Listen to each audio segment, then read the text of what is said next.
ኣብትዙ ሕዚ ዝበፅሖ ዘበለስ ኩሉ ዝወሳወስ ሕያው ነብሲ ብህይወት ክነብር እዩ ዓሳ ከዓ ኣዝዮም ክበዝሕዮም እዚ ማያት ዘይክያት ወይ እሞ እቲ ማያት ባሕሪ ክትዕዩ እቲ ውሒዝ ኣብ ዝኣተዎ ዘበለ ድማ ኩሉ ብህይወት ክነብር እዩ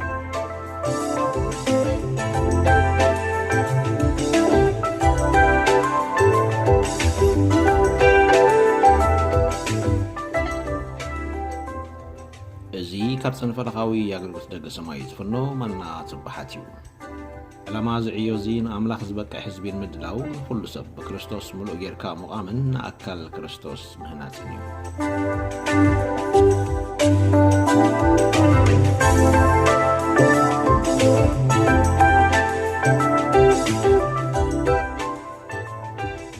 ዕለታዊ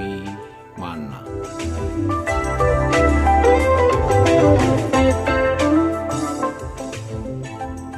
መርገምን በረኸትን ካልኣይ ትምህርቲ በረኸት መበል 80 ክፋል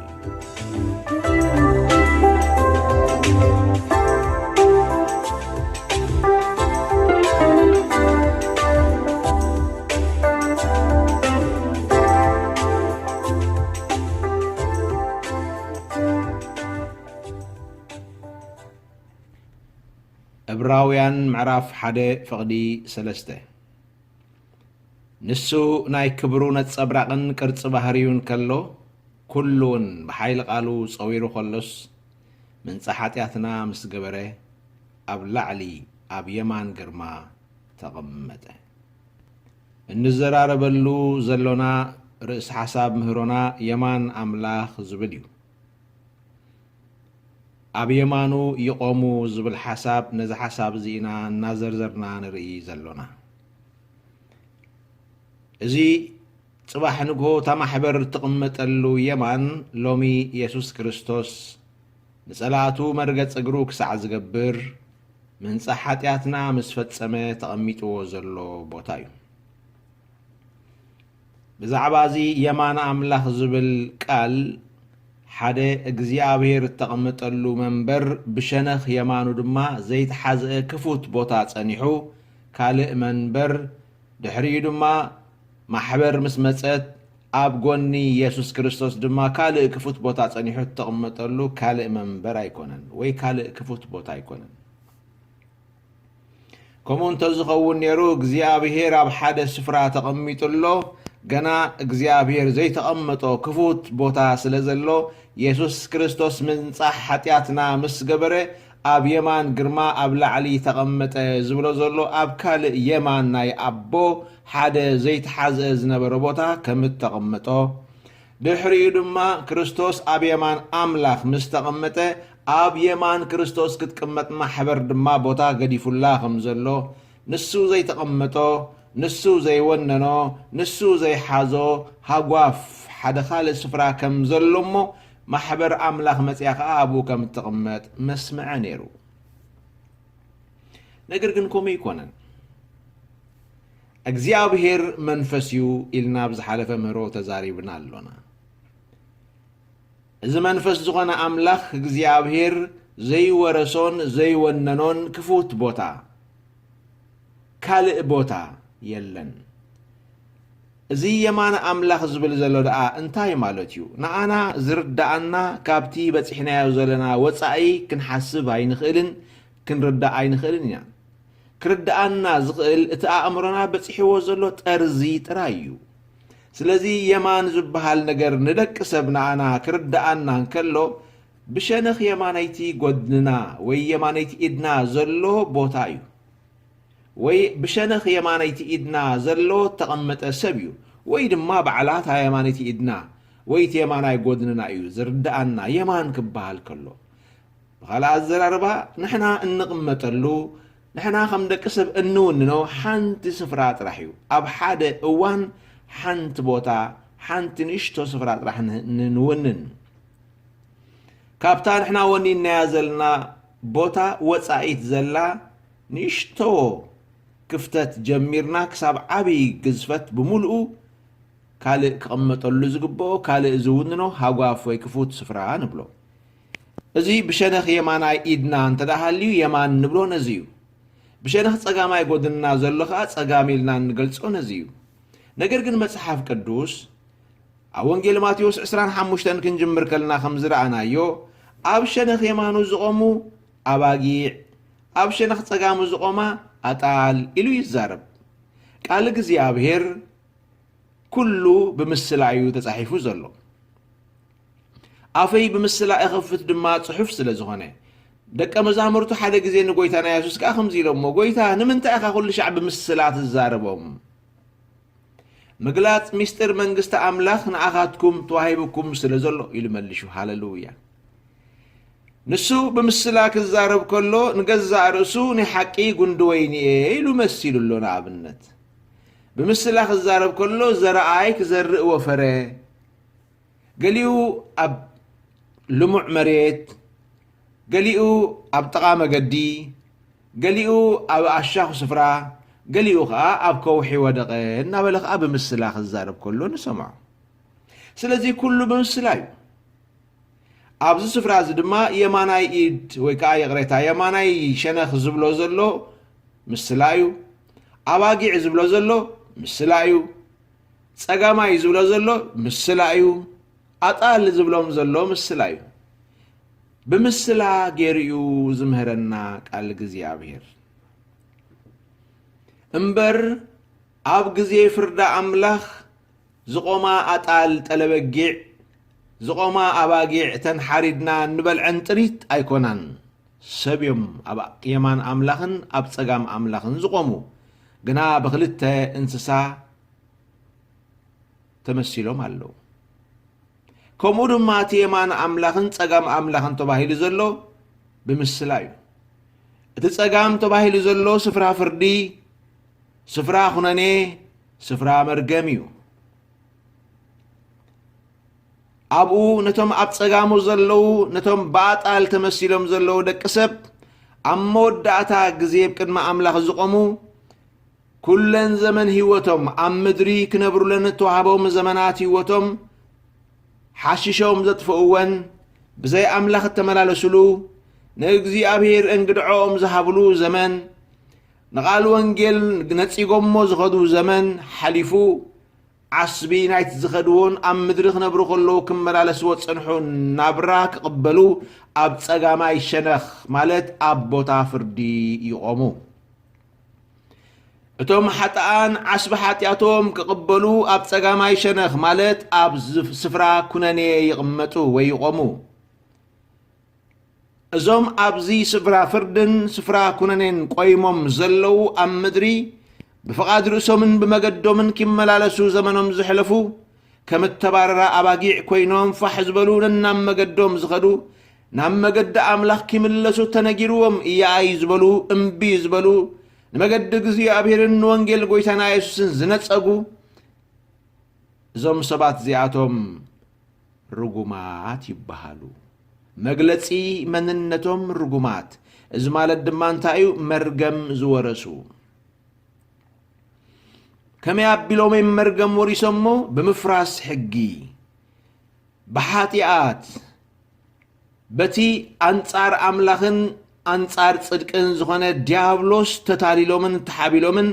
ፍቓዶም ንፍቓዱ ሕሊፎም ስለ ዝሃቡ ንሱ ጓቲቱ ናብ ትሕቲ ፍርዲ ኣምላኽ ስለ ዘእተዎም ርጉማት ይበሃሉ እዚኦም እዮም እቶም ርጉማት ዝበሃሉ እዞም ኣብ ጸጋም ዝቆሙ እዞም በጣል ተመሲሎም ዘለዉ እዞም ፍርድን ኩነኔን ኣምላኽ ዘለዎም እዞም ንምሕረቶም ዝኸውን ኪዳን ምቕባል ዝኣበዩ እዞም ንሓጢኣቶም ብደም ኢየሱስ ክርስቶስ ተሓጺቦም ብንስሓ ናብ ኣምላኽ ዘይተመልሱ ሰባት እሞ ህይወት በዝወዲኦም ማሰገሩ ኣብ መወዳእታ ፍርዶም ክቕበሉ ኣብ ቅድሚ ኣምላኽ ዝቆሙ እዚኣቶም ርጉማት ይብሎም መጽሓፍ ቅዱስ ኣቱም ርጉማት ካባይ ረሓቑ ስለዚ ዝኸበርኩምን ዝኸበርክንን ህዝቢ ኣምላኽ ኣሕዋትን ኣሓትን መጽሓፍ ቅዱስ ዝዛረበሉ ቋንቋ መርገምን ቋንቋ በረኸትን እዚ እዩ በረኸት ኢሉ ዝዛረበሉ ድማ ነቶም ኣብ የማኑ ዘለዉ ኣቱም ብሩኻት ናይ ኣቦ ይብሎም እዚኦም ከንመን እዮም ኣብቲ ኣብ ምድሪ ክመላለስሉ ተዋህቦም መስፈር ዘመኖም ብምሉእ ልክዕ ከምቶም ነቶም ሓጥኣን ነዞም ጻድቃን ከዓ ኣብ ምድሪ ክመላለስሉ ዝግባእ መስፈሪ ኣብ ምድሪ ክመላለስሉ ዝግባእ ዕምሪ ግዜ ተዋሂብዎም ኣብቲ ተዋህቦም ግዜ ካብ መገዶም ካብ መገዲ ሓጢኣት ሓደ እዋን ቃል ወንጌል ምስ ሰምዑ ብጎይታና ብኢየሱስ ክርስቶስ ኣሚኖም ነቲ ቁም ነገር ከም ቁም ነገር ገይሮም ቆፂሮም ናብ ኣምላኽ ህይወቶም ዝመለሱ ብንስሓ ተመሊሶም ገዛእ ርእሶም ሓጢኣቶም ብደም ኢየሱስ ሓፂቦም ዘፅረዩ ኣብተን ተዋህቦኦም ዘመናት ምድሪ ንኣምላኽ ዘገልገሉ ምስ ኣምላኽ እተመላለሱ ሰባት ህይወቶም በዚ ይዛዘሙን ዝወድኡን ሰባት እዚኣቶምን ፍርዶም ክቕበሉ ኣብ ቅድሚ ኣምላኽ ይቆሙ እዚኣቶም ኣብ ምድሪ ከለዉ ምስ ኣምላኽ ተመላሊሶም ኣብ ምድሪ ከለዉ ብክርስቶስ ናብ ኣምላኽ መፂኦም ምስ ኣምላኽ ተዓሪቖም ብክርስቶስ በቲ ኣብ መስቀል ዝኸፈሎ ዋጋ መድሓን ሕድገት ሓጢኣት ረኺቦም መሰል ውልድነት ተቐበሉ ውሉድ ኣምላኽ ኮይኖም ሓደስቲ ፍጥረት ዝኾኑ ሰባት ኮይኖም ኣብ ምድሪ ተመላሊሶም ምድሪ በዚ ተሰናቢቶም ሓሊፎም ዓስቢ ኣብ ምድሪ ከለዉ ስለ ክርስቶስ ተቐበልዎ ሓሳር ዓስቢ እቲ ኣብ ምድሪ ከለዉ ስለ ክርስቶስ ዓለም ጸልኣቶም ጽሊ ስለ ክርስቶስ ተቐበልዎ መከራ ምስ ክርስቶስ ተመላለስዎ መምልላስ ናይ ክርስቶስ ኮይኖም ንጎይታ ዘገልገልዎ ህይወት ዓስቦም ክቕበሉ ኣብ ቅድሚ ዝፋን ይቆሙ ነዚኣቶም ድማ ነቲ ጽድቂ ኣምላኽ ብዘይ ሕጊ ተገልጸ ጽድቂ ኣምላኽ ንየሱስ ክርስቶስ ኣብ ህይወቶም ስለ ዘልበስዎ ክዳን መርዓ ለቢሶም ኣብ ቅድሚ ኣምላኽ ስለ ዝቆሙ ብክርስቶስ ተቐበልዎ መሰል ውልድነት ውሉድ ኣምላኽ ስለ ዝገበሮም ውሉድ ስለ ዝኾኑ ከዓ ወረስቲ ናይ ምዃን ዕድል ስለ ዘውሃቦም መሰል ውልድነቶም ንኣምላኽ ወረስቱ ንክርስቶስ መዋርስቱ ክኾኑ ስለ ዝገበሮም እቲ ክወርስዎ ዝግባእ ብምኽንያት ውልድነት ብምኽንያት ሓድሽ ህይወት ክወርስዎ ተዓቀበሎም መሰሎም ክወርሱ ንሱ ድማ ህይወት ዘለዓለም ክወርሱ ናይ መወዳእታ ፍርዶም ካብ ኣፍቲ ንጉስ ይቕበሉ ኣቱም ናይ ኣቦይ ብሩኻት ዝብል መፀውዒ ስም ስብሓት ንኣምላኽ ይኹን ኣቱም ናይ ኣቦይ ብሩኻት እምበኣር መጽሓፍ ቅዱስ ከም ዝምህረና ቃል እግዚኣብሔር ኣትሪሩ ከም ዝነግረና ብክርስቶስ ኢየሱስ ዝኣመኑ ሰባት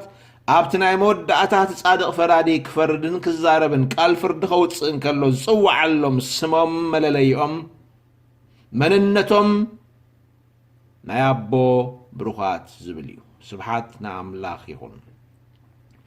እዚኣቶም ክዳኖም ብደም ትገንሸል ሓፂቦም ዘጻዕደው ብንስሓ ናብ ክርስቶስ ብክርስቶስ ናብ ኣምላኽ እተመልሱ ብክርስቶስ ኢየሱስ ኣሚኖም ዳግም ልደት ዝረኸቡ ሓደስቲ ፍጥረት ዝኾኑ ሰባት እዮም ካብ እቲ መጀመርያ መዓልቲ ናብ ጎይታ ምስ መፀ ካብ ምድሪ ተሰናበተ ሰብ ጀሚርና ክርስቶስ ምስ ተቐበለ ነዊሕ ሓያሎ ዓመታት ኣብ ቤተ እግዚኣብሔር ዘገልገለ ሰብ ብምሉኦም ብክርስቶስ ዝኣመነ ገዲም ሓድሽ ዝበሃል ዘይብሉ እታ እምነት ጥራይ ምስ ተኣማኒ ምስ ኣብርሃም ክባረኽ ዝገበረቶ ብሩኽ እዩ ብክርስቶስ ብምእማኑ ጥራይ ምስ ተኣማኒ ምስ ኣብርሃም ምስ ተኣቦ እምነት ክባረኽ ስለ ዝገበሮ ኢየሱስ ክርስቶስ ኣብ መስቀል ተሰቒሉ ዕዳ ሓጢኣቱ ብምኽፋል ካብ ዕዳጋ መርገም ዓዲጉ ተሻይጡ ናብ በረኸት ኣብርሃም ስለ ዘእተዎ ንዘለዓለም ኣብ በረኸት ይጸንሕ እሞ ካብዚ ምድሪ እዚ ብስንብታ ምስ ሓለፈ ድማ ንዘለዓለም ኣብቲ ናይ ዘለዓለም በረኸት ሓጎስ ኣቦ ይኣቱ መፀውዒ ስሙ ብሩኽ ይበሃል ሃሌሉያ እዞም ብመፀውዒ ስም ብሩኻት ዝፅውዑ ወይ ድማ ቅዱሳን ዝፅውዑ ቅቡኣት ዝፅውዑ ብፁዓን ዝፅውዑ ሰባት እዚኦም ኣብ የማኑ ይቆሙ ስብሓት ንኣምላኽ ይኹን ስለዚ የማን ብምስላ ካብ ተገልጸ ቁም ነገሩ ደኣ እንታይ ኮን ይኸውን የማን ኣምላኽ ዝብሎ ዘሎ ብኻልእ ቋንቋ መጽሓፍ ቅዱስ ቀሊል ብዝኾነ መገዲ ክርዳኣና ብዝኽእል ቋንቋ ምስላዊ ብዘይኮነ ቀጥታዊ ቋንቋ ተጻሒፉ ኣሎ እምበኣር የማን ኣምላኽ ምሳሌኡ ንምንታይ እዩ ቀጥታዊ ሓሳቡ ኸ እንታይ እዩ ዝብል ሓሳብ ንምብራህ ገለ ነጥብታት ካብቲ መጽሓፍ ቅዱስ ዝገልጾ ክነግረኩም 16 ነጥብታት ክነግረኩም እየ ተዳልዩኹም ሓዝወን የማን ኣምላኽ ማለት ኣብ መጽሓፍ ቅዱስ ብኻልእ ቋንቋ ክጽሓፍ ከሎ ቤት ኣምላኽ ማለት እዩ ቤት ኣምላኽ ማለት ከ ኣብ የማኑ ይቆሙ ክብለና እንከሎ ብኻልእ ቋንቋ ኣብ ቤቱ ይነብሩ ኣብ ቤቱ ይቆሙ ኣብ ቤቱ ይኣትዉ ኣብ ቤት ኣምላኽ ማለትና እዩ ቤት ያህዌ ቤት ኤሎሂም ቤት ኣዶናይ ነገር ግን እዛ ቤት ኣምላኽ ትብል ከዓ ንዓና ካልእ ትርጉም በቲ ቅድም ዝበልኩኹም መሬታዊ ኣተሓሳስባና በቲ በፂሕናያ ዘለና ብፅሕና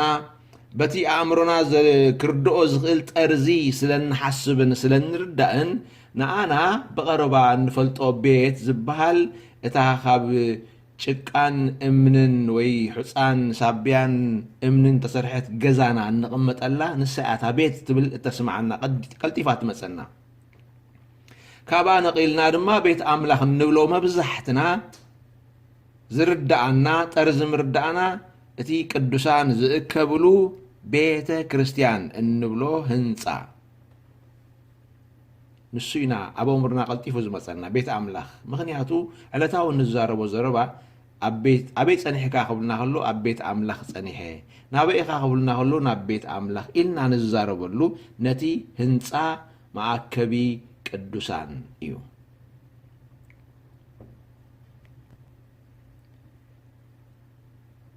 ይገርመኩም እቲ መዛሙራትና ኩሉ ሻዕ ንዝምሮ ኣብ ቤትካ ዝነብሩ ብፁዓን እዮም እናበልና ንኣብነት መፅሓፍ ቅዱስ ተፃሒፉሉ ስለ ዘሎ ካብቲ ቃል ከም ዘለዎ ኣድቂልና ኣብ መዝሙርና ኣቲና ዘሚርና ያለና ኣብ ቤትካ ዝነብሩ ብፁዓን እዮም ናብ ቤት እግዚኣብሔር ንኸይድ ምስ በሉ ንተሓጎስኩ ዝብሉ ቃላት ካብ መፅሓፍ ቅዱስ ወሲድና ኩሉ እዋን እንዝምሮምን እንጥቀመሎምን እዮም ግን ኣብ ኣእምሮና ቅጅል ዝብለና ወይ እውን ስኢልና ኣብቲ ስእሊ ኣእምሮና እንሓስቦ ቤት ክንብል ከልና ዝመፀና ስእሊ እቲ ኣብ ሓደ ስፍራ ዘሎ ኣብ ሓደ ቦታ ዘሎ ማእከቢ ቅዱሳን ቤተ ክርስቲያን እንብሎ እዩ ኩሉ እዋን እቲ ዘራርባና ካብ ልምድና ወፃኢ ስለ ዘይንሓስብ ካብቲ በፂሕናያ ዘለና ብፅሕና ንላዕሊ ክንርዳእ ስለ ዘይንኽእል ልምዳዊ ነገራትና ከም ክውንነትን ሓቅን ጌርና ኢና ንሕዞም ንኣብነት ቤት ኣምላኽ ቤተ ክርስቲያን ክንብል ከለና ነቲ ህንፃ ንዛረቦ ከም ዘለና ኣይመስለናን ሓደ ሓደ ግዜ ከዓ ቤተ ክርስቲያን ማለትና ቤት ኣምላኽ ጌርና ንቆፅሮ ቤት ኣምላኽ ማለት ካልእ እዩ ቤተ ክርስቲያን ማለት ከዓ ካልእ እዩ ቤተ ክርስቲያን ማለት ክርስቲያናት ዝእከብሉ ቤት ማለት እዩ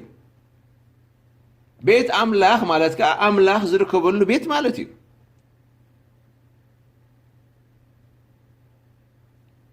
እቲ ኸውን ኣነ ንስኻትኩምን መጽሓፍ ቅዱሳዊ ቋንቋ ክንዛረብ ትደኣ ኮይና ማሕበር ኣምላኽ ኢና ክንብል ዝግባአና መጽሓፍ ቅዱስ ንማሕበረይ ኣብ ዝኸውሕዚ ካሃንፃየ ዳኣይ ዝብል እምበር ንቤተ ክርስቲያን ኣብ ዝኸውሕዚ ካሃንፃየ ኣይብልን እዩ መጽሓፍ ቅዱስ ትግርኛ ኣብቲ ናይ ኣምሓርኛ መጽሓፍ ቅዱስ ቤተ ክርስቲያን ስለ ዝብል ንሕና ከዓ ኮንሲና ወሲድናዮ ግን እቲ ሓቀኛ ኣባህላ ማሕበረይ ዝብል ዘሎ ኢየሱስ ክርስቶስ ዝዛረበሉ ዘሎ ከዓ ብዛዕባኻ ብዛዕባኺ ብዛዕባይ ደኣ እምበር ብዛዕባታ ኣነ ንስኻን ንእከበላ ህንፃ ኣይኮነን ስለዚ ማሕበረይ ክብል ከሎ ቃል ኣምላኽ ሰብ እዩ ዘመልክተና ብደሙ ተዓዲጎም ዝነጽሁ ካብ መርገም ናብ በረኸት ዝኣተዉ ካብ ሞት ናብ ህይወት ዝሰገሩ ካብ ስልጣን ጸልማት ናብ መንግስቲ ክርስቶስ ዝኣተዉ ነዚኣቶም እዩ ሓደ ጌታ ሲኦል ኣይሒልዋን ዝብሎ ነዚኣቶም እዩ ኣብ ከውሒ ሰሪተያ ኣለኹ ዝብሎ እቲ ምሳሌያዊ ኣዘራርብኡ እቲ ከውሒ ድማ ቃሉን ስሙን ኣብኡ ያ መሰረታ ማሕበር ኣምላኽ ስለዚ ማሕበር ኣምላኽ ዳኢና ክንብል ዘሎና እምበር ቤተ ክርስቲያን ተዳእልና እሞ እቲ ሎሚ ተኻሪና ንቕመጠሉ ሓደ ቦታ ዘሎ ህንፃ ውፁእ ምስ በሉና ድማ ላጊስና ኣብ ካልእ ስፍራ ንቕመጠሉ ህንፃ ወይ እውን ሰሪሕና ንቕመጠሉ ህንፃ እምኒ ኣብ ርእሲ እምኒ ምፍራሱ ዘይተርፎ እምኒ እዩ ቤተ ክርስቲያን ዝብል ማሕበር ኣምላኽ ግን ደጌታ ሲኦል ዘይሒልዋ ማሕበር ኣምላኽ ግን ዘይትፈርስ ማሕበር ኣምላኽ ግን ከውሒ ዝመሰረታ ማሕበር ኣምላኽ ግን ሓደ ዝጎይታኣን ዝመስራቲኣን ዝዋንኣን ንሱ ድማ ኢየሱስ ክርስቶስ እዩ ንሕና ግን ከም ልምዲ ስለ ንዛረብ ማሕበርና ንብል ማሕበረይ ንብል እታ ማሕበር ወናንያ ሓደ እታ ማሕበር ጎይታ ሓደ ዝሞተላ ሓደ ሰራትያ ሓደ ንሱ ድማ ኢየሱስ ክርስቶስ ኣብቲ ማሕበር ወናንነት ማሕበር ኣነን ንስኻትኩምን ጓሶት ንኹን ነቢያት ንኹን ሃዋርያት ንኹን ደቀ መዛሙርቲ ንኹን ኩልና ሽርካ ኣይኮንናን ምስቲ ወናነታ ማሕበር ኣዋፂና ይሰረትናያን ኣብ ምስራት ማሕበር ዝኸፈልናዮ ዋጋ የለን ህይወቱ ዝኸፈለላ ደሙ ዝኸፈለላ ነብሱ ኣሕሊፉ ዝሃበላ ሓደ በይኑ ንሱ ኢየሱስ ክርስቶስ እዩ ስለዚ ንሱ እዩ ማሕበር እዩ ዝብል ንሕና ግን ማሕበር ኣምላኽ እዚ እቲ ሓቂ ትልምዳው ግን ማሕበርና ንብል ኣበይ ፀኒሕካ ቤተ ክርስቲያን ንብል ወይ ንቤተ ክርስቲያነይ ዝብል ቃል ንትርጉሞትን ማሕበረይ ዝብል ቃል ስለዚ ሓደ ነገር እንታይ የርእየኩም ኣለኹ ማሕበረይ ክብል ከሎ ጎይታ ብዛዕባይን እዩ ዝዛረብ ቤተ ክርስቲያን ክንብል ከለና ግና ክርስቲያናት ብዛዕባ ዝእከብሉ ህንፃ ኢና ንዛረብ ቤት ኣምላኽ ከ ኣምላኽ ዝነብረሉ ቦታ እንተዳ ኢልና እምበኣር ኣምላኽ ዝነብረሉ ቦታ እንተዳ ኮይኑ ኣበይ እዩ ኣብታ በዚ ሓደ ስም ፅዋዕ ቤተ ክርስቲያን ወይ ማሕበር ኣምላኽ እታ ዞባዊት ማሕበር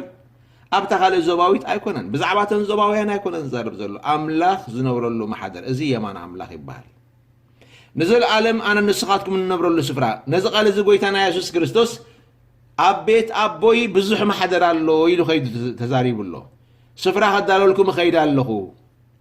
ኢሉ ተዛሪቡሎ ስለዚ እዚ ሰባት ብክርስቶስ ዝኣመኑ ዝደሓኑ እቶም ናይ ኣቦይ ብሩኻ ዝበሃሉ ፅባሕ ንጎ ክነብሩሉ ዘለዎም ኣምላኽ ዝውንኖ ቤት እዩ ስለዚ እምበኣር የማን ኣምላኽ መጀመርያ ቤት ኣምላኽ እዩ ኢልና ያለና ኣምላኽ መንፈስ ካብ ኮነ እዚ ቤት ተባሂሉ ዘሎ ኣብ ሓደ ስፍራ ዘይተወሰነ እቲ መንፈስ ዝኾነ እግዚኣብሔር ዝነብረሉ ስፍራ ኣብቲ ኣምላኽ ዘለዎ ቦታ ኣብኡ ንነብረሉ ስፍራ ማለት እዩ የማን ኣምላኽ ማለት ቤት ኣምላኽ እዩ ክንብል ከለና ካልኣይ ነጥቢ የማን ኣምላኽ እንታይ እዩ መንግስቲ ኣምላኽ ኣብ ነብሲ ወከፍ 16 ነጥቢ ብዙሕ መግለፂ ክበኩም ኣይክእልኒ ምስ ግዜና ነገር ግን መንግስቲ ኣምላኽ እግዚኣብሔር ዝገዝኣሉ ስፍራ እዩ የማን ኣምላኽ ግዝኣት ኣምላኽ የማን ኣምላኽ መንግስቲ ኣምላኽ የማን ኣምላኽ ቤት ኣምላኽ እዩ ሳልሳይ የማን ኣምላኽ እንታይ እዩ መንግስቲ ጽድቂ የማን ኣምላኽ እዩ የማን ኣምላኽ ክንብል ከለና መንግስቲ ጽድቂ መንግስቲ ብጽድቂ ትገዝእ መንግስቲ ዘላቶ ስፍራ ግዝኣት መንግስቲ ብጽድቂ ትገዝእ መንግስቲ ዘላቶ ስፍራ ግዝኣት ጽድቂ ዝኾነ መንግስቲ እዚ የማን ኣምላኽ ይበሃል ራብዓይ የማን ኣምላኽ እንታይ እዩ ራብዓይ ነጥቡ የማን ኣምላኽ መንግስቲ ሰማይ ሃሌሉያ ኣብ ሰማይ ኮይና ትገዝእ መንግስቲ ዘላቶ ህልውና ሰማይ ልዕልና ሰማይ ክብሪ ሰማይ ካብ ሓጢኣት ዝነጽሐ ሰማይ ብጸላኢ ዘይተሓዝአን ዘይተወነነን ዘይተተንከፈን ግዝኣት እግዚኣብሔር እዩ ኣብ ዝሓለፈ እዋን ብዛዕባ እዚ ገለ ሓሳብ ነጊረኩም ነይረ ስለዚ ራብዓይ ነጥቢ የማን ኣምላኽ ማለት መንግስቲ ኣምላኽ ማለት እዩ ስብሓት ንኣምላኽ ይኹን ኢየሱስ ክርስቶስ ጎይታ እዩ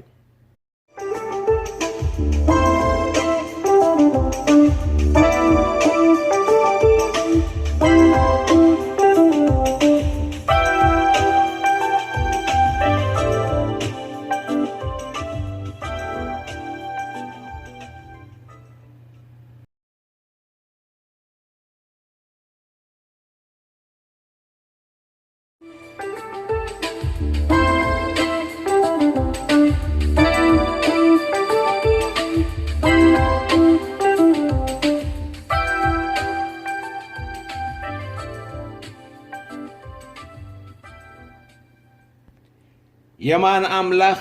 እንታይ እዩ ብሓምሳይ ነጥቢ የማን ኣምላኽ ማለት ዘለዓለማዊ ብፅዕና ወይ ከዓ ዘለዓለማዊ በረኸት ማለት እዩ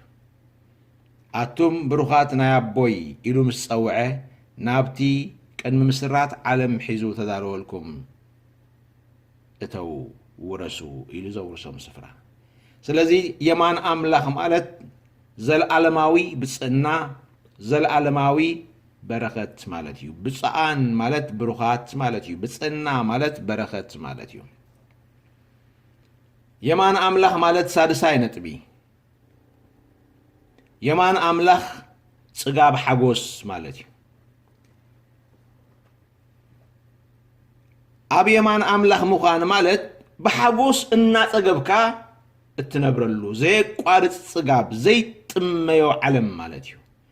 ካብ ሓጎስ ዘይምብኳር ወትሪ እዋን ብር እናበልካ ትሕጎሰሉ ዓለም ሃሌሉያ ሓንሳ ፍግም ኢልካ ሰጊድካስ ቅንዕ ክትብል ከለኻ ካልእ ክብሪ እናረኣኻ ትሕጎሰሉ ገጹ እናረኣኻስ ብሓጎስ ፍንጭሕ እትብለሉ ሃሌሉያ ካብ ገጽካ እዩ ዝብል ናይ ሓጎስ ጽጋብ ኣሎ ኣብ ገጽ እግዚኣብሔር ኣትምብሩኻት ናይ ሓጎስ ጽጋብ ኣሎ ስለዚ ኣብ የማኑ ክትቆሙ ከለኹም ገጹ ረሪኢኹምሲ ዘየቋርጽ ዋሕዚ ዓብዪ ሩባ መርኣዩ ዓፍ እናበለ ዝፈስስ ከምኡ ልክዕ ከምቲ ፈሳሲ ሩባ ሓጎስ ከምኡ ዓፍ እናበለ ዝፈስስ ዘየቋርጽ ምውሓዝ ዘይቋርጽ ዋሕዚ ሓጎስ ዘይቋርጽ ባህታ ሓጎስ ዘለዎ እዩ ምኽንያቱ ካብ ገጽካ ናይ ሓጎስ ጽጋብ ኣብ ገጽካ ናይ ሓጎስ ጽጋብ ኣሎ ስለ ዝብል ቃል እግዚኣብሔር የማን ኣምላኽ ማለት ንእግዚኣብሔር እናረኣኻ ትሕጎሰሉ በንጻሩ ብሸነኽ ጸጋም ዘለዉ ተማጣል ድማ ናብርኦም እቲ ጸጋማይ ስፍራ እንታይ እንደራኢልኩም ዘየቋርጽ ጣዕሳን ዘየቋርጽ ጓህን ልክዕ በንጻር ናይዚ ቅዱሳን ዝወርስዎ ክብሪ በንጻሩ ድማቲ ሕስራንን ትውርደትን ኣብ ጸጋም ዘሎ ዘይቋርጽ ጣዕሳ ሓጢያትካ በደልካ ወትሪ እዋን እናዘከርካ እናበልካ እዚኣ እንተዘይከውን ነይረ ብፍላይ ንወንጌል ተዘይደፍኦ ነይረ ንቓል እግዚኣብሔር እምቢ ተዘይብሎ ነይረ ከምዚ ተባሂል ንኸሎ ምስማዕ ዝኣበኾ ዝብል ኩሉ እቲ ዝነጸካዮን ዝረገጽካዮን እንግዳዕኻ ዝሃብካዮን ብምሉእ ኣብ ተዘክሮታትካ እናመፀ ዘየቋርጽን ክትምለሰሉ ዘይትኽእልን ጣዕሳን ጓህን እህህታን እተመልአ ህይወት እዩ ጸጋም ኣምላኽ ኣልዓዛር ኣብ ሕቕፊ ኣብርሃም እቲ ሃብታም ሰብኣይ ድማ ብሲኦል ኮይኑ ዝሳቀዮ ዝነበረ ክልቲኡ መነጸራት ረኣይዎ እቲ ሃብታም ሰብኣይ ኣብ ምድሪ ከሎ ተድላው ጸጊቡ ሓጎስ ዓሺዎን ዓይኑ ኣዒርዎን ኩሉ እዋን እቲ ናይ ምድሪ ሓጎስ እናቐጸለ ዝነብር እናመሰሉ ክዘናጋዕ ዘመን ኣሕሊፉ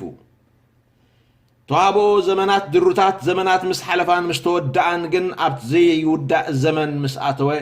ኩሉ ተኣብቲ ናይ ሓጎስን ናይ ተድላን ዘመን እንከሎ ክሓስቦ ዝግብኦ ዝነበረ ዘይሓሰቦ ክቕበሎ ዝግብኦ ዝነበረ ዝነጸጎ ሕራይ ክብሎ ዝግብኦ ዝነበረ ዕጭ ዝበሎ ነገራት ብምሉእ እናመፀ ቅጅል እናበለ ናብ ልቡን ናብ ኣእምሮን ጣዕሳ ሕጂ ንሓንቲ ካሊእ ጥራይ ዕድል ተትወሃበኒ ናብ ዝብል ጣዕሳ ግን ዕድል የለን ህይወት ካብ ዝምሰገረት ንንስሓ ዝኸውን ሓንቲ ካሊእት ዕድል የለን أبيت مرت تعسى أبيت مرت نايت جوهتي أبيت مرت عوز الله خندي كفون خندي حسو من نجري أحواتي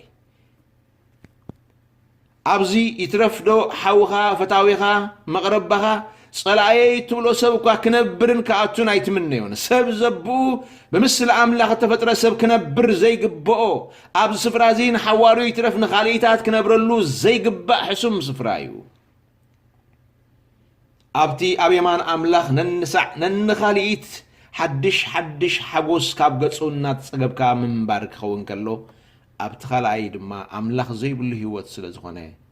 بدفو حقوس بنصارو تعسان غواهن اهتان زي باتخ غواهي زي باتخ زي ودا زي قارص زي نصف تعسان غواهن زلو سفراي يمان أملاخ جن صقاب حقوس زملو سفراي سبعي نتبي يمان أملاخ مالت هلونا كبر أملاخ مالتي زي قارص هلوي كبر እግዚአብሔር እትርእየሉ الناس عكم حلمي تريلو ناي مدر نابرا توديو الناس عكم رأي تراي بحلمي برأي تريو خبرو توديو أبوغن زي قارص هلونا أب يمان أملاخ مخان مالت أب زي قارص هلونا خبري مئتاو مالتيو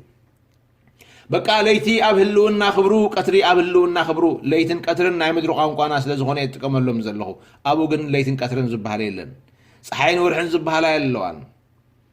برهانات جنشل زخانة كتما هاللويا ملأت هلونا خبرو زبرحلو سفران علمن هاللويا تي وتتي ملأت هلونا خبري እግዚአብሔር زمل عليتم قدسان أبز هلونا زمن باركن ديتعم كبر እግዚአብሔር اتملألو تعسا زبحال زي بلو فرهيز زبحال زي بلو حتياز زبحال زي بلو شيطان زبحال زي بلو كال علم علم زبل قال كنقلصون كنتقملو نخل تخينا مدراو قانقانا سلازخونه كال هلونا كال كبابي مالتي كال زوبا سبحات نأملاخ يخون بهلونا كبري እግዚአብሔር እተመልአ ዞባ ወይ ቦታ بهلونا خبر እግዚአብሔር ዘይቋርጽ ህልውና خبري ኣብ ቋሕሰም ሰዓት ዘይቋርጽ ህልውና خبري ዘለዎ ስፍራ ስለዚህ ሕሰብዎ ነፍስኹም ኣብ ዘይቋርጽ ሰዓት ኣብ ህልውና ክብሪ ኣምላኽ ክትነብር ተማቃሊት ህልውና خبر ክትከውን ህልውና خبر እግዚአብሔር ከቢብዋ ኣብኡ ክትነብር ኮታ حجي أبتنبر لازلهم بيتكم بكل شنخ تخبيبكم بهلونا بيتكم تخبيبكم كم زلهم بموقت بيتكم تخبيبكم كم زلهم كم ما بتوانتي تما حبر بموقت هلونا خبري تخبيبات نبر اللوبوتاي يمان أملاخ مالت سامناي يمان أملاخ مالت سلطان أملاخ مالتي ملوك بملوك جزءات سلطان أملاخ زرعي اللو سفرا كالئ تماقالي كالئ تقاوامي كالئ تجاراتي كالئ فتاني كالئ دما مسحاتي زيركبو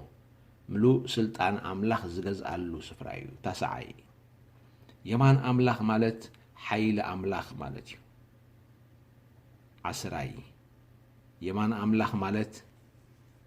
كبري أملاخ سلطان أملاخ مالتيو بالعسر تحدي يمان أملاخ مالت قرما أملاخ مالتيو مبل عسرته وقلت يمان أملاخ مالت محدر هابتن طببن أملاخ مالتيو مبل عسرته وسلسته يمان أملاخ مالت محدر وداسين مسغانان أملاخ مالتيو مبل عسرته أربعة يمان أملاخ مالت محدر أملهون سجدتن أملاخ مالتيو مبل عسرته حمشته محدر أملاخ يمان أملاخ مالت محدر بهتان في السهان أملاخ مالتيو مبل عسرته وشدشته يمان أملاخ مالت محدر فقرن متصنعن مالتيو نابزيو اتو تبايلكا نابزيو كن مسرات عالم تداليلكا زل خبري اتو تبايلكا لو سفرا ازيو كن مسرات عالم بقرة محبر بيت أملاخ تداليل لالو اب بيت ابوي بزح محدر لالو ازن تزهل نيرو مبلكهم نيريلنا ازو بزحات محدر ازن تايو منغستي زملكت منغست صدقي منغست أملاخ منغست سماي زملكت منغست بتصنا زلالماو بتصنا صغاب حغوس هلونا خبري أملاخ سلطان أملاخ محدر هابتن طببن محدر فقرن متصنعن محدر بهاتان فسان أملاخ محدر أملغون سجدتن محدر مسكنان أملاخن وداسيون التملئ محدرات زيو بيت أبوي بزح محدر الله زبلو قويتنا يسوس كريستوس هاللويا بس قد كاغن صل تبلكاسي وداسين مسغانان እግዚአብሔር አምላኽ ተመለ ማሕደር ኮይኑ ትሪዮት የማን አምላኽ ናብዝ قد كاغلጽ እንተበልካ ድማ ዘለዓለማው ብጽና ዘሎ ስፍራ ኮይኑ ትሪዮ በቲ قد ካቋሕን ተበልካ ኃይል እግዚአብሔር መሊኡ ትሪ በቲ ቋሕን ተበልካ ድማ ጽጋብ ሓጎስ ትጸግብ ሃሌሉያ በቲ قد ካቋሕን ተበልካ ስልጣን እግዚአብሔር አምላኽካ በመላእት በዘይተረፍ አመሊኡ ትሪዮ በቲ ቋሕን ተበልካ ማሕደር ሃብትን ጥበብን አምላኽ ኮይኑ ትሪዮ ሃብትን ጥበብን እግዚአብሔር ትምልከት ኣብቲ ድማ ግርማ እግዚአብሔር ትርኢ أبتي ملأت كبروت ملكت أبتي دما فقرن متصنعن التمرئ محدر كوينو فقرن متصنعن نفسها تصقب كلا تريا أبتي سجدتن أملخون እግዚአብሔር كفاسس كلو تريو سبحاتنا أملاخ يخون زي يمان أملاخ زيو كاب كن مسرات عالم جميرو نأخي نأي منبرنا كخون تداليلنا زلو ورست خمس أمثلة كبرن ورست خمس أمثلة دمها تصبقن ورست خمس أمثلة حج بقالات كقلت زي كل هلونا እግዚአብሔርን إنا بروغات قلل سبات هيكونن نقلل نجر يتصوعنن امنتنا زورسنا نجر قليل ورشا يكونن ورشانا زيو هاللويا نهبونا زيو بيتنا زيو تتاليلنا تقربلنا نزلو كن مسرات عالم كنبرلو تمدبلنا مدب زيو سبحاتنا أملاخ يكون يسوع كريستوس غويتايو نزي يورسو ويلنا بملئات كن ورسو زغبانا بروخات حواتين احاتين صباح نغو بملئات كن اتو زغبانا كم مجمريا كم مسرات عالم تدالولنا نجر ازك خون كلو حجون ابزاي وزيان كلناون طعمي ازبر خزي تماقلت خنكونينا تصوينا مخنياتو نايزل عالم بيتنا ندرسنا نس سلازخونه نايزل عالم منبرنا نس سلازخونه دحراي طرح زخفت عصو نجر ايكونن جنت بكريستوس تخفيتي بموت تنسان يسوع كريستوس تعاطين نبر جنة تخفيتي بحاتيات مغنيات جنة تعاطينا ننبر نيرنا بحاتيات مغنيات كاب جنة وصينا تسوقنا ننبر نيرنا بحاتيات مغنيات ناب جنة كاين اتو ملاخ እግዚአብሔር دويلو كحلوه جنة اب حلوه املاخ تنبر نيرا اجيغن هاللويا بصدق املاخ بيسوع كريستوس مغنيات هاللويا بتبجي حتياتو يزموتن استنسان يسوس مخنيات هاللويا لومي أب جنة مسال لخاتو باهيلي نسو قديموني نابت من قدي سلزاتوي نسو مقدن حقن هيوتن كوينو أب كنداي سلتنصفه بوبت مقدن حقن هيوتن بكريستوس أبيله ناب أبو كاتو عدل توهبن السبي سلازي إذا صباح ورسون كنبرلون زقبانا يصبح نابراي لومي كنبرلو زلون نابراي دمايو مغنياتو لومي أب جنة مسال لخا دايلو مبر دحراي مسموت كاب جنة مسال لخا يبلن سبايكو أف موت نيري جناي موتن أمسكلن كلو حتياتنا تبهلن كلو بسر حتياتو فر حتياتنا تقبلن كلو نفسو جن وتيخابو جناب سجاؤن هاللو تكلم ما حدا رخيبا لومي أب جنة مساي اللغة هاللويا سلزي لومي زبالة يسوع كريستوس لومي جنة تقفت اللي سبي لومي أب جنة زنبر سبي طعام جنة كبلع زقب عن السبي هيوت تغل كل نير حج قلنا زلالم هيوت كريستوس كوين متي هيوت توهب تفقد النسب كوين اللغو حوي حبتين نسخا بروخيخا السخا رقم ما يكون كان نسخي برختي غي نسخ رقمتي يكون كن مرقم زبهال بيناي شنخ موك غربك كان كغربكن رايون دو ما حدرك بيت املاخ ما حدركم رايو منقست املاخ ما حدر كام رأيو منجست صدقي ما حدر كرأيو منجست سماي ما حدرنا نتملكتو زلالما وبتصنا ما حدرنا نرأيو صقاب حقوس زلو سفرا هاللويا لو مو نابزا مدر زي اخوينا سباتني حقوسنا سلامنا تسفان نجر حربيتو من هالو حقوسنا صقبنا خنبر نخل سباتن كون غيرنا سبحاتنا عملاخون بزي متي زي بلنايو كم دمساسي وحيز نمنفسنا نأمرنا حبوس እግዚአብሔር መልኢዎ لعل كل ነገራት كنبرنا كنصمحلنا كلو ببعلت نريون نسمعون ናይ ውሽጥ ምስክርና ዝገልጹ حق እዩ ህልውና አን ክብሩን ተዘይከውን ነይሩ በዘይ ዝኾነ ይኹን ምኽንያት ሰብ ስቂሉ ሕጎስ አይከልን እዩ ነንዕለት ክሕጎስ ዝኽእል ሰብ የለን صقاب حقوس زلوا أملاخي جن أب جتوني حقوس صقاب سلا زلوا توم جتوس دليل نابو زقر بنزبلوا كلهم حقوس الناس أجابوا ينبرو هاللويا نابو زتمتو ينصبارقوا بالمزمور 34 جتومن كتو أي حفرن سبحاتنا أملاخي خون بحقوس ينصبارقوا بسلام ينصبارقوا برفتا ينصبارقوا بتسفا ينصبارقوا بأمنة ينصبارقوا من توم نابو زتمتو مخنياتو أب جتو نحقوس صقاب سلا زلوا هاللويا نسخا وراس الزخبر زيخا وراس هلونا خبر እግዚአብሔር نسخا وراس كب هلونا سلطان املاخيخا نسخا وراس حيل املاخيخا نسخا وراس كبر املاخيخا نسخي وراسيت كبر املاخ غرما املاخي نسخي ورستي محدر حبتن طببن املاخيهم نحنا ورستي محدر وداسين مسغنان املاخنا انا نسخاتكم من ورست محدر املغون السجدتن املاخنا ورست محدر بهتان فسان املاخ ورست محدر فقر مصنعان املاخ كنكون التصوعنا سواتنا از صباح يكونن لومي اب جنت مسال لخا لومي اب زغبر مسال لخا زبلنا غويتا امونيو سلازي جنتنا بيت أملاخ جنتنا منجست أملاخ جنتنا صدق أملاخ جنتنا منجست سماي جنتنا زلالما وبصنا جنتنا صقاب حبوس جنتنا هلونا خبري جنتنا دما سلطان أملاخ جنتنا حيل أملاخ جنتنا كبر أملاخ جنتنا جرما أملاخ جنتنا محضر هابتن طببن أملاخ جنتنا محضر وداسين مسجنان أملاخ هاللويا جنتنا محضر أملخون سجدتن أملاخ جنتنا محضر بهتان فسحان أملاخ جنتنا محضر فقر مصنعان أملاخ نزي لومي أبزي مسال لخا تبحيل داينا أب جنت مسال لخا كابل يسوع كريستوس أبيت أبوي مسال لخا إلوكا أم منجست بوي لومي مسال لخا إلوكا سلازن السخالومي أم منجست لخا مغنياتو مس كريستوس أبي مان أملاخ سلازن لخا هاللويا لو من السخاب اللونا كبر أملاخ زاء تغاسب يخا مغنيات لو بجنة مسائل لغاسل تبهالك أنا بكريستوس أبيت أملاخ زنبر سبي مساكون قاتا أمنه سخاون أنا بالسخ أنا بلي أنا بكريستوس أمنجست أملاخ زنبر سبي كنبر زلو نزي كونس حجي زنبر زلو سبي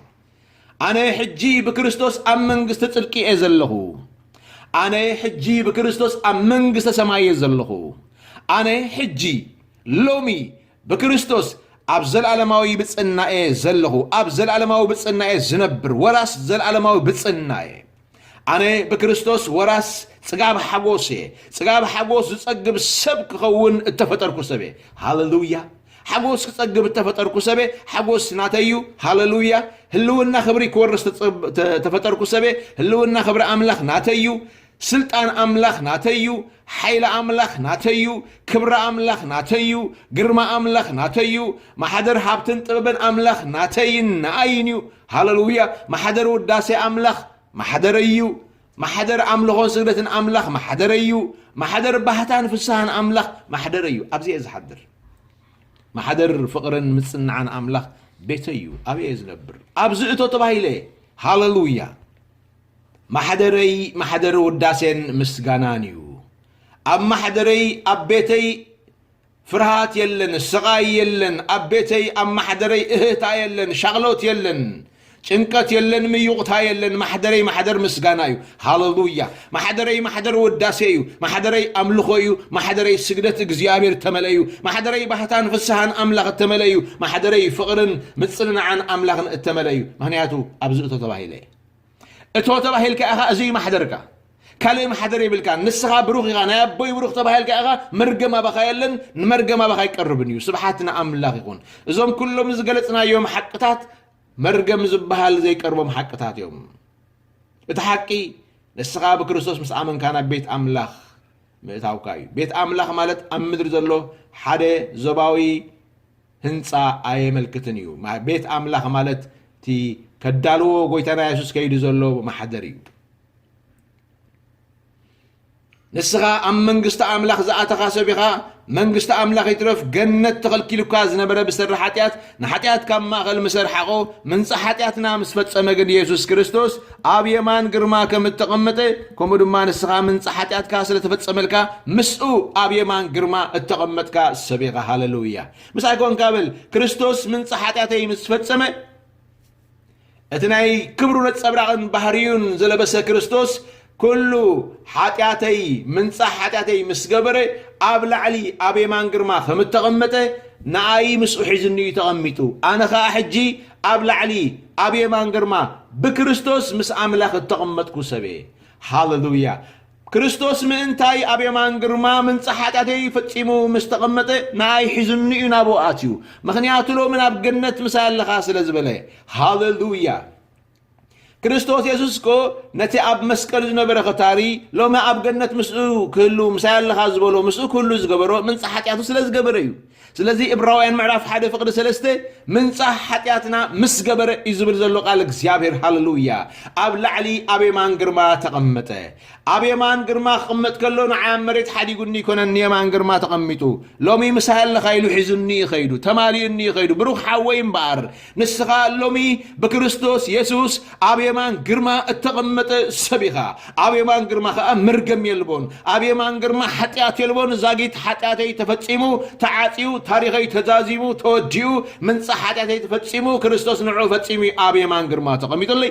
أنا خامس أمس يسوس كريستوس أبي مانقرما تقمتكو السبي هاليلويا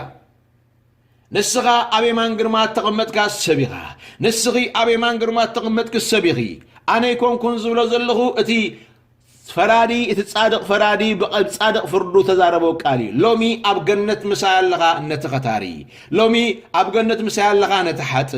لومي اب جنت مسال لغا نتزماوي لومي اب جنت مسال لغا نتستاي لومي اب جنت مسال لغا نتمبعد كتما لومي اب جنت مسال لغا نمن نتي رغم تبهل السب مرقمن حتياتن كل نورن نسب أب جنت كأتو جنت تعطيات تونيرا سلحتان كريستوس بجحتان بمماتو جنا بدمو إذا حتيات كلهم حتان كفيلو من صحاتياتنا مسجبرة نسو نبي ما نقر ما خديم كله تعطياتنا نبرت جنت أرحيو أبو كنا أتو سلز جبرنا جنت حتان نزنبرو سب اتخفتت كوينا هاليلويا كفات مجد جنت تمجدن حقن هيوتن يسوع كريستوس يو زفردن بارمن يجي اتصادق اتخاموتات تنسى يسوع كريستوس نسو يتفرادي فردود مالو مبجنت مسال لغايو هاللويا الصادق اتخاب حتان زلع عليه أبيمان قرمات تقمته من صحاتنا زفتسمه كفرد زلو كخونن زلو تخامو تاتنسى كريستوس يسوس تراي رومي شامنا يعرفكم ينقرنا سلازي فردو دمالو ما أبقنت مسهل لخايو فردو أتمنا بوي بروخات كابتها مسرات علم حزو اتداروا لكم كبري اتوو زبليو هاللويا سلازي مئتاو كوين الكل حوي مئتاو كوين الكل حبتي مئتاو كوين الكل نفسي هاللويا مئتاو نابينا بحقوس مئتاونا بيت أملاخ مئتاونا منغست أملاخ مئتاونا منغست صدقي مئتاونا منغست حقي مئتاونا منغست سماي مئتاونا منغست بتصنا مئتاونا بصقاب حقوس مئتاونا بهلونا خبري مئتاو كوين الكالو مئتاونا بسلطان أملاخ مئتاو يخون الكلو مئتاو كوين الكلو مئتاونا بحيل أملاخ مئتاونا بكبر أملاخ مئتاونا بقرما أملاخ مئتاونا محدر حبتن طببن أملاخ مئتاونا محدر وداسين مسجنان أملاخ مئتاونا محدر أملخون سجدة أملاخ مئتاو نام محدر بحتان في السهان أملاخ مئتاو كوين الكلو مئتاو كوين الكلو نام محدر فقرن متصن عن أملاخ هاليلويا اتو لومي مساي ألخا مبار حنت نجر أستوعل حنتس مسؤو مهلاو كات رح دا أفلت امبر مسؤو انتهالي خاص مسؤو مرقم يلن هاللويا لومي أبجنت مسألة الغازبلة ملو حسنة هيبوكا مسؤو مرقم سلازيلة مسؤو موت سلازيلة مسؤو حتيا سلازيلة مسؤو شيطان سلازيلة مسؤو كساس سلازيلة مسؤو مخان علم سلازيلة أبتنسو زلو كبري مسجانا أملخو سجدت هاللويا منغستي سلطان صدقي كنعنا قدسنا بتصنا هيوتي زلو مسؤو إزخلو سلازلو مسؤو خابكون تماقاليو إخا سبحات نأملاخ يخون أباخا مرقم يلبون أباخي مرقم يلبون نمنتاي مسؤو سلزغونكا مسؤو مرقم يلبون اتو سلزبلكا نام سيول ناب جهنم نام مرقم ناب حاتيات ناب فردي أيكونن اتو زبلكا نابتي كاب قدمي مسرات عالم حيزو التدالولكا كبريو نسو بيت أملاخيو نسو منغست أملاخيو تداليل كازلو خبري منغست صدقيو منغست سمايو منغست بصنا أملاخيو زلعلماو بصنايو صقاب حغوسيو هلونا خبريو سلطان أملاخيو حيل أملاخيو كبر أملاخيو غرما أملاخيو محدر هابتن طببن أملاخيو محدر وداسن مسغانان أملاخيو تداليل كازلو محدر أملخون سجدتن أملاخيو تقرب الكازلو محدر بحتان في السهان أملاخيو اتو تباهيل كازلخا نابزل علما وفقرن مصنع عن أملاخيو سبحاتنا أملاخيكم نسخاتكم ورستزخل خبريكم نسخاتكم بروخاتكم